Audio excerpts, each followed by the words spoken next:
क्या आप जानते हैं कि एक गुड़िया आज भी सैकड़ों लोगों को श्राप देती रहती है? सन 1906 में 4 साल के रॉबर्ट यूजीन ऑटो को एक हस्त निर्मित गुड़िया मिली।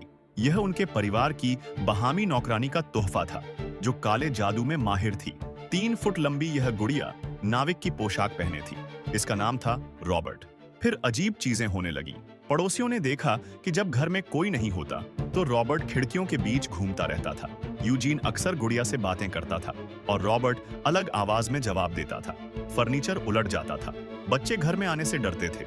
यूजीन की मौत के बाद नए मालिकों ने रॉबर्ट को अटारी में पाया।